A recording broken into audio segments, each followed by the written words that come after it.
Hey YouTube, Androth1. Gonna start a series on how to start a saltwater system simply. There's a lot of depth you can go into and how you're gonna run your system and things you're gonna add on: refugium, sumps, carbon reactors, phosphate reactors, GFOs. All that stuff makes a saltwater tank kind of scary when you watch some of the bigger systems and everything they get into. You don't need all that really to start out with a simple system. All you need is a tank and some water, some sand, and the cycle process. I have a 14-gallon BioCube that's been successful for the last 6 months or so, so I thought I'd step up to 55. 55 is what they recommend to start with when you enter the saltwater tanks. Things don't happen as quickly in a large tank because there's a bigger volume of water, so the spikes of the nutrients that the corals and the fish need, and the bad spikes that happen happen a lot slower in a large system versus a nano system. But in this series I'm going to start off real simple. Right now we just have the water, some dry aragonite, a little bit of dry rock, and some cured live rock. Cured live rock came from my tank. Cured just means that it, from what I understand, it means that it's been in a system for more than a month. It hasn't had any die-off transferring systems. Like if you were to order live rock from the internet, you would have uncured rock because it had a day that everything or a lot of bacteria and algae have died off in it during shipping. So cured rock will be the rock that you get from your local fish store, or from a friend that has a system up and running, or from Craigslist, somebody that has a tank up and running. So the live rock I do have in here is already cured from my 14-gallon BioCube. And this first video will just be the cycling process. I'll do videos on the equipment we have, and then anything we do from this point on. This is real basic. I'm 2 weeks into the cycling process. Like I said, you don't need much to start a saltwater tank. This is all we're going to have. We're going to have more live rock eventually that I'm going to pull out of my other system, but not really any filtration to speak of on a system this small. We're going to add a sump and a protein skimmer. I already started with the box. It's a lot easier to do it beforehand than after the fact, adding the overflow box. But this is a system as it's going to run for a while. Live rock will be the filtering, the live rock and the aragonite will be the filtering, and then weekly water changes, weekly to bi-weekly water changes. So we'll get into the cycling process, and I'll try and leave the rest to another video. Like I said, this is a real simple setup on how to start a saltwater tank.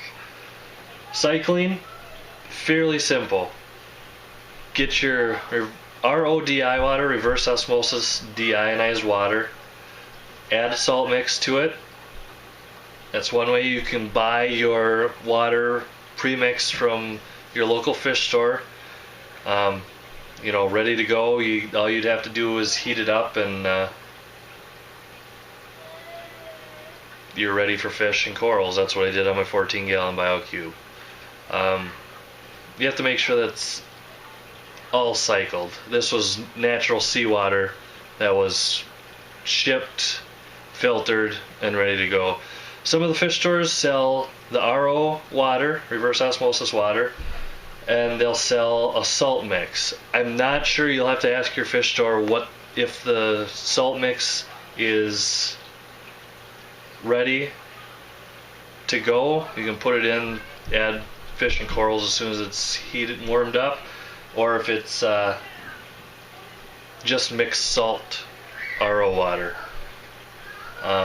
You wouldn't want to just throw something in that. The beneficial bacteria won't have been living in that long enough to complete the cycle process. But cycle process, I had a shrimp in here for 3 days. Jumbo shrimp. I tried to buy one, they wouldn't sell me one because it didn't register on the scale. So I bought 2 shrimp for 16 cents. Threw those in. Left them for 3 days.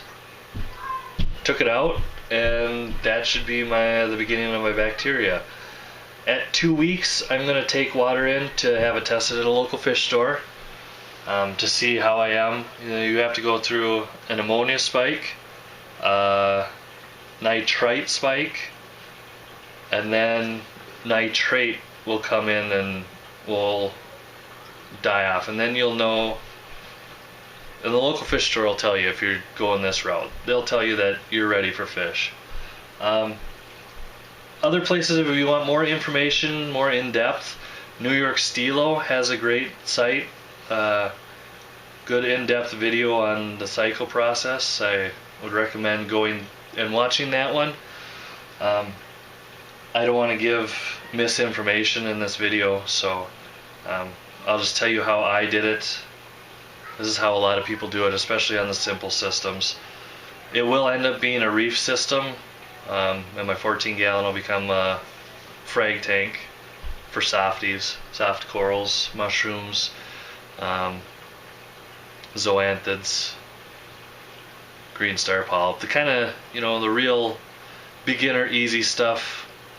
It doesn't have the high-powered lighting that I would need for SPS and LPS. SPS being soft coral stony, and LPS is large or small polyp stony is SPS, and LPS is large polyp stony. Different types of coral, and then there's softies.